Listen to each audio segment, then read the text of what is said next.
I used to wake up every single morning feeling so tired and exhausted, regardless of whether I slept 6 or 10 hours. I'd be so exhausted that I would just tell myself, oh, I'll just watch one episode of Friends while I eat breakfast, or I would just scroll on Instagram for 5 minutes, and suddenly it was noon. That's when I would go make myself some lunch because it was time, but really I was just procrastinating even more. I boiled some pasta, whacked some store-bought pesto on there, still in my pajamas, and too drained to care about vegetables or protein. I just needed something warm and quick to fill me up. And as a result, I would just crash into a food coma on this couch. Then the guilt spiral would kick in because I still hadn't done anything productive. But by the time I had finally dragged myself to do some actual work, I had maybe 3 hours left of the day, working from the same couch because my desk felt just kind of too far. And of course, when I was finally back in bed, I would just be tossing and turning, worrying about everything that I didn't accomplish that day, only to wake up the next morning to do it all over again. But here's what nobody tells you. Feeling this tired all the time is not normal. Your body isn't supposed to feel like it's running on empty 24/7. And I know we've pretty much normalized in today's day and age to feel exhausted, but there really is another way. After months of research where I dug deep into neuroscience with experts like Andrew Huberman, sleep science with Matthew Walker, and productivity strategies with experts like Ali Abdaal, I finally cracked the code. And as a certified nutritionist and health coach, I have now helped hundreds of busy women break free from that exact cycle. So let me paint you a different picture now. I have moved 11 times across the last 7 years. And in this last year alone, I got married, planned an international move to a new continent, worked full-time as a nutritionist, built my coaching business, started this YouTube channel, worked out 3 to 4 times a week, cooked at home as often as possible, and still had energy left for my friends, family, and partner. And all of this to say is not to brag, but just to say that my life hasn't gotten any less busy, but I have learned how to work with my body instead of against it. And on the days where I follow what I'm about to share with you, I don't need a single cup of coffee just to get through the day or to function. So here are the exact things that I do that are scientifically proven to keep those energy levels steady. So the first very obvious thing would be just to sleep more. But there are 2 very crucial things here that people are missing that have a huge impact on whether you can fall asleep at night and also stay asleep. And that is, number 1, your circadian rhythm, and number 2, what coffee actually does to your brain. Let's start with your circadian rhythm. Your circadian rhythm is pretty much this internal clock that tells your brain when to be energized and when it's time to wind down. And it primarily does that by controlling your melatonin, the stuff that some people take as a natural sleeping supplement, but that your body actually produces perfectly fine on its own, if you let it. So ideally, your melatonin is low in the morning so you can actually get up and feel energized, and then it slowly goes up and then peaks at night when it's time to go to bed, making you feel tired. But what's super interesting here is that our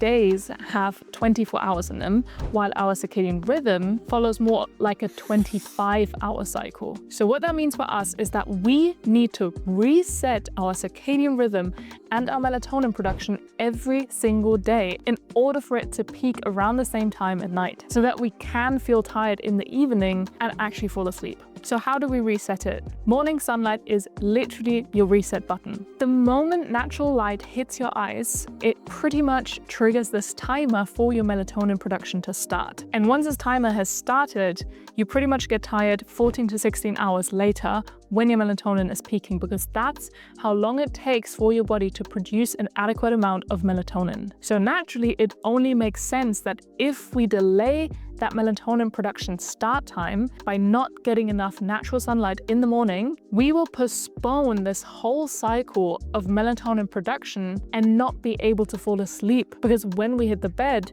our melatonin may have not peaked yet, and so it's no wonder that we're not tired enough to actually fall asleep. So what you have to do is you have to step outside and get that natural sunlight exposure as soon as possible after waking up. Ideally within the 30 minutes after waking up, but at least before 9:30, 10 a.m. And on sunny days, even 5 minutes are enough, while on cloudy, overcast days, you would want to aim for at least 15 to 30 minutes even. And this needs to be unfiltered, so no sunglasses, no window in between you and the sunlight, just you outside in natural light. However, what you can do is you can buy a full spectrum daylight lamp that replicates that natural sunlight if you live somewhere that isn't as sunny, or if you wake up way before sunrise, for example. The second thing I want to talk to you about is how coffee actually works and what it does to your brain. Did you know that caffeine doesn't actually give you any energy whatsoever? All it does, it blocks your tired signals in your brain. So just like a painkiller doesn't actually make the pain go away, and it only blocks the receptors in your brain so you don't perceive it as pain, the same is true for coffee. And this is important to know because when you wake up, your body has built up adenosine, which are basically your sleepiness molecules. And your body needs about 1 hour to clear these molecules out naturally. But when you drink coffee immediately after getting up, you're just blocking those receptors to those molecules while the actual adenosine stays circulating. So you won't feel tired temporarily, but the moment the coffee wears off, all that adenosine floods back in, hooking itself to those receptors, making you even more tired than before, causing that classic afternoon midday crash. So what you can do instead is you wait 1 hour before your first cup of coffee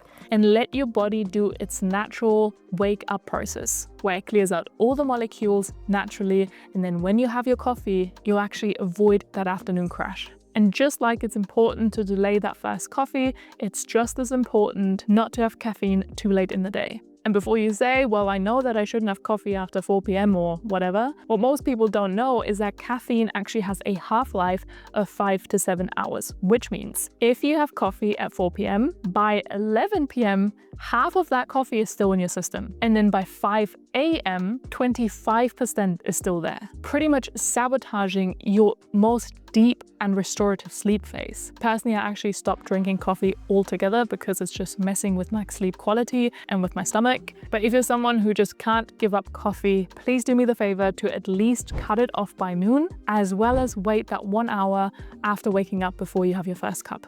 And if you want more science-backed tips on how to get the best sleep, then I'm going to link you this video up here, which you can watch afterwards. Next up, you have to understand what stress does to your energy. And I'm not talking about well, when I'm stressed, I just can't sleep, which makes me tired. No, instead, I want you to understand that when you're constantly stressed, and biologically speaking, that means you have a lot of built-up cortisol in your body literally runs out of energy. What does that mean? It means that the more cortisol you have in your body, the less ATP you have. And without getting too scientific, ATP is basically your body's battery pack. So when you run low on ATP, you feel tired, sluggish, and unmotivated, even if you slept, let's say 8 hours. On top of that, stress also makes your body to rely on sugar or glucose for its energy, which means you're dealing with constant blood sugar spikes, followed by insulin spikes, followed by more energy crashes. And unfortunately, nowadays, stress isn't just about being overworked anymore. On top of those high workloads, we're also being constantly overstimulated. Our brains are flooded with notifications, noise, to-do lists, social media posts, so much information overload that we very rarely give our bodies and minds a real chance to just switch off fully. So all of this to say is that without real breaks, you will always feel tired and exhausted. And by real breaks, I don't mean the type of breaks where you just sit on the couch and scroll for hours on TikTok or Instagram, or have a snack or watch your favorite Netflix TV show. I'm talking about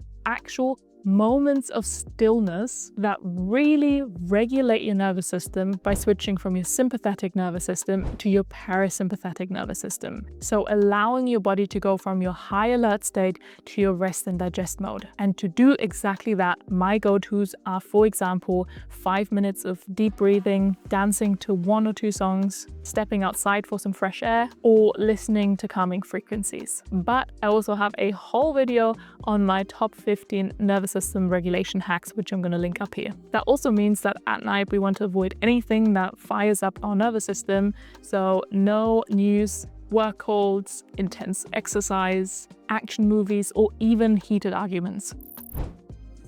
So we just spoke about how ATP are pretty much your body's battery packs. So in this section on diet, I don't want to just sit here and talk about how eating healthy is important. I think we all know that by now. And instead talk about how diet actually impacts our ATP and also our blood sugar stability. Because while we all probably know that processed carbs and added sugars aren't good for you, did you know that they actually rob your body of the very key nutrients that are needed to produce said ATP? ATP, and also trigger those blood sugar spikes that leave you feeling tired, groggy, and craving more. Plus, they drive up inflammation, which literally blocks your cells from making energy efficiently. So when it comes to constantly feeling tired, we want to prioritize slow digesting carbs, high protein, and healthy fats with every single meal. This combo not only keeps your blood sugar stable, but also feed your mitochondria, which are your tiny little energy engines within your body. And an advanced tip would be to experiment with intermittent fasting paired with a low-carb, high-fat diet, which in many people actually give them more mental sharpness, fewer crashes, and way better focus. But that's something for you to experiment and try out and see if it works for you. Oh, and of course, when I talk about sugar, this also includes sugary drinks, and yes, even juice, because they hit your system just like candy. And lastly, on the nutrition side of things, I would also recommend getting a blood test done just to get checked on any nutrient deficiencies that you may have. Because there was a time when I couldn't do anything after school other than collapse in my bed, not because I was lazy, but because I was dangerously low on iron, which took me a while to figure out, but then as soon as I fixed it, I was back to normal. So just something to consider, because sometimes something as small as that can really make a huge difference. But of course, always consult a healthcare professional first before you start any random supplementation. Now let's talk about this very counterintuitive paradox that a lot of people are ignoring, which is the more you move, the more energy you will create, while the less you move, the more tired you will feel. Here's what most people don't realize, that your muscles are your energy factories. Less muscle means less mitochondria, means less ATP, which means a lower baseline energy. So the more you move, the higher your baseline energy for the day is. And if you're now thinking, well, I go to the gym every single day, ask yourself what you do for the rest of the day. Because even if you hit the gym every single morning, of course that's better than nothing, but then when you proceed sitting for the next 10 plus hours at your desk during the day, that is still considered a sedentary lifestyle. So what I would like you to do is build movement into your day, not just workouts, but micro movements. So stand while working, you can walk during your calls, and you should move every hour for about 3 to 5 minutes. These mini resets really keep your metabolism, circulation, and your brain switched on. And what works even better is physical labor. So like gardening, cleaning, DIY, household chores in general. Those are real game changer, because they not only reduce stress, which can keep you up at night, but activates your body in a way the gym just doesn't. So physical labor is really powerful when it comes to your energy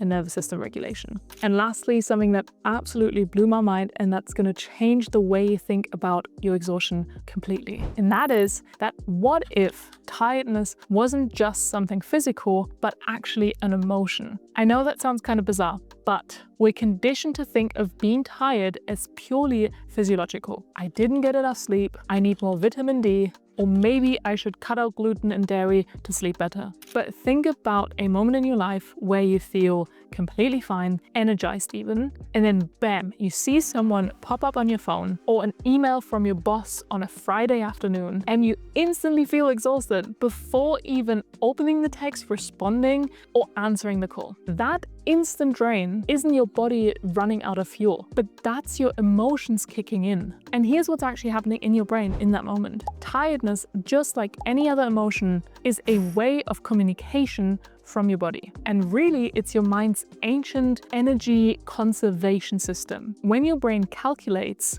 well, this task is going to require massive amounts of effort with very low chances of success or reward. That's when it hits the emergency brake and lets you feel tired. It's literally saying, don't bother, stop right there, don't even try, because I don't want to invest my precious energy into that thing, that call, that email, whatever. Now, this system worked brilliantly back in the day when we are hunter-gatherers, avoiding those dangerous mountain climbs. So the next time that wave of tiredness hits you, I want you to pause and ask yourself, what is my body telling me right now not to do? And why doesn't my brain want me to do this thing? Back to that one person's phone call example. You feel tired because somewhere deep down, you know this conversation will be emotionally draining and that you will hang up feeling depleted and drained no matter how much you give. And your brain is trying to protect you from that energy vampire situation. Now, here's where it gets interesting. Ask yourself, if I